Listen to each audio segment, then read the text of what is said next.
Guys, the new fusion, the Mad Hatter, is live in-game, and I'm about to tell you everything that you should know about it. Hey guys, what's up? Welcome back to the channel. I am Felris, and thank you for joining me to play some Raid Shadow Legends today. Guys, if you want to start a new account, you can go ahead and use my link in the description below. I am not sure if it's going to be able to be used on the Hell Hades free-to-play challenge, but he did a video earlier today and he suggested that it might be able to be used. So if you are doing the Hell Hades free-to-play challenge, be sure to double check that with Hell Hades himself. But that link will give you a free legendary champion, Corrado, as well as 3 free epics as you progress your account, guys. All right, so let's get into all this news. What is going on with the Mad Hatter? Should you fuse him? And is the epic potentially worth going for more than the Mad Hatter himself? Well, let's take a look at his kit here on the A1. Dastardly Distillation. I love the alliterations they do with these skill guys.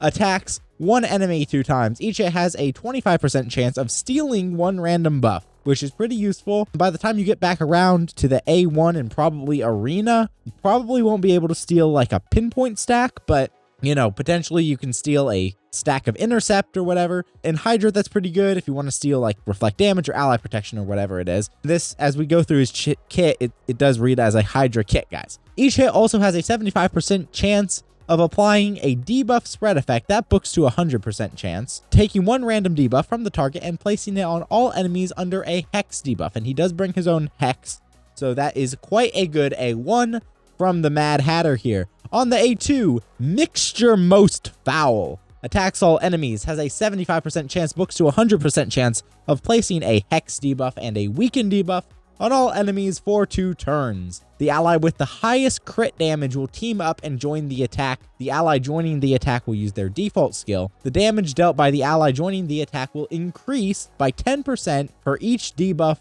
on the target. This is a phenomenal A2. So he's bringing your hex, he's bringing your weaken, all right? Then he's bringing an ally attack that deals extra damage. So this is very much like Takeover, right? Takeover on his A1, he's on the progressive chance right now. Ally with the highest crit damage will team up and join the attack. Damage dealt by this champion and the ally joining the attack will be increased by 10% per each debuff on the target. It's almost exactly the same as Mad Hatter's A2, but it is on an A1, guys. It's also very similar to High Keeper Prisma, who is a new High Elf. I think she was released in the last patch, who has a very similar A2. Where is she? Here she is. High Keeper Prisma looks pretty cool. On the A2, attacks 1 enemy, removes all buffs from the target.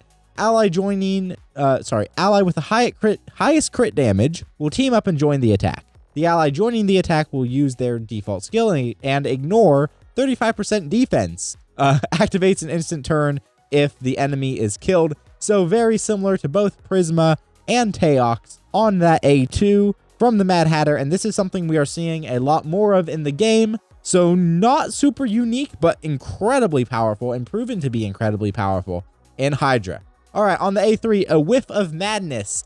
Guys, all of these book to a 3-turn cooldown, but they're 5 turns. So the cooldown is a bit long unbooked, but booked 3-turn cooldown. Increases the duration of all buffs on all allies by 1 turn. Sweet. And decreases the duration of all debuffs on all allies by 1 turn. So like a mini pseudo cleanse here. This does work in the protection set, so you can extend your protected buffs. Also fills the turn meters of all allies by 20%. Pretty powerful and I think underrated A3 here from the Mad Hatter.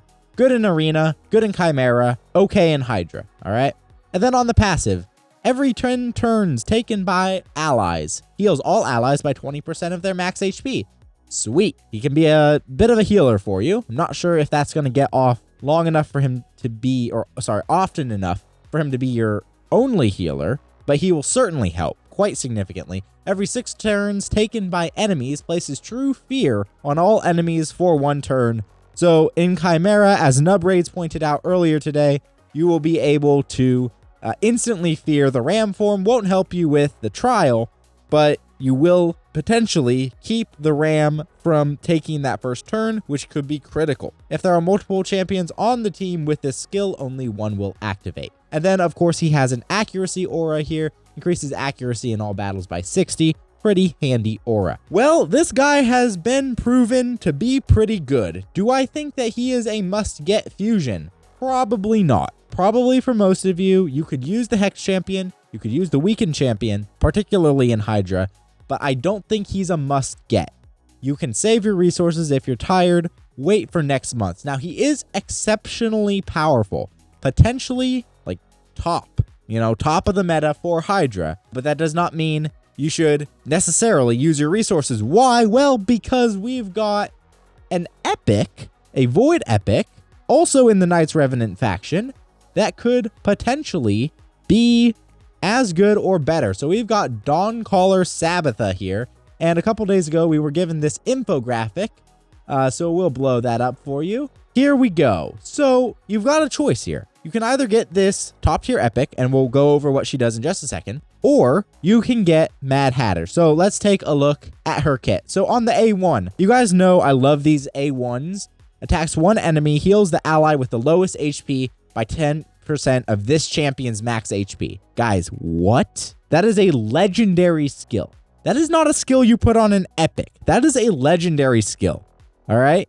Very similar to Korugar's A1, which heals himself by 10% of his max HP. But this is going to put a heal on whoever needs it the most. That is insane and crazy good because she has really good base HP.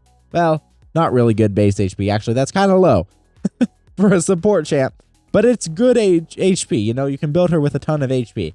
17.6k, not too bad. All right, then on the A2, Fortifying Ray here places a increased defense and increased attack, big versions of both, on all allies for 2 turns. So compare that to like a Mithrala, who attacks all enemies with the Hex and then places increased defense and increased attack on everybody. Solid skill. Increased defense is a hard debuff to come by, so absolutely a great skill, especially since it takes epic books instead of legendary books and books to a 3-turn cooldown. Of course, you can extend the duration of those buffs with Lasting Gifts Mastery, right? The Lasting Gifts Mastery has a chance of increasing the duration of a buff cast by the wearer, right? Or by the champion with the mastery, whatever it is, right? Okay, then on the A3, revives an ally with 25% HP and 100% turn meter.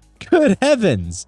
So a quarter of the HP and then boosting their turn meter to max. So they're gonna take a turn very quickly and then places block damage. What the actual heck? What the actual heck is going on with this epic champion? Epic. This is not a legendary. This is an epic. Potentially one of the best epics in the game. I think she's definitely up there. I am going to go for this epic over the Hatter. And as much as I could use an AoE Weakened champion, I already have my Hex, got my heals. I don't think I need him as much, but I'm definitely going for this epic. This epic is super solid, particularly for Chimera, right? Chimera is where this epic really stands out to me. All right. And then the passive. The passive is also great.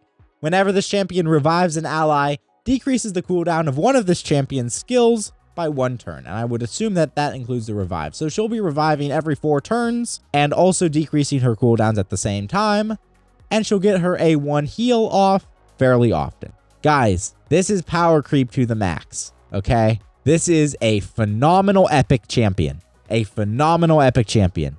Do not underrate this epic. Do not underrate the fusion either, because it's a great fusion. But I think for me, the epic might be better, especially since I'll be using both of them in the same faction crypt. I haven't cleared Knights Revenant. The epic will be a better investment as far as books go, as far as resources go, all that kind of stuff. This is a phenomenal epic. Do not underrate Sabbatha, guys. Do not underrate Sabbatha. I'm pretty hyped. I'm pretty hyped for the epic. Not gonna lie, guys. Guys, also as a reminder, the event dungeon is now open, so we're going to be doing a video covering that as well. Make sure you get in here and farm. Keep your eye out for the tournaments, because apparently that's where the relics will be coming. You always want this pinpoint gear, guys. 9-piece set also might give you some ancient shards as you're going, so do not forget that. If you're going for the fusion, best of luck to you.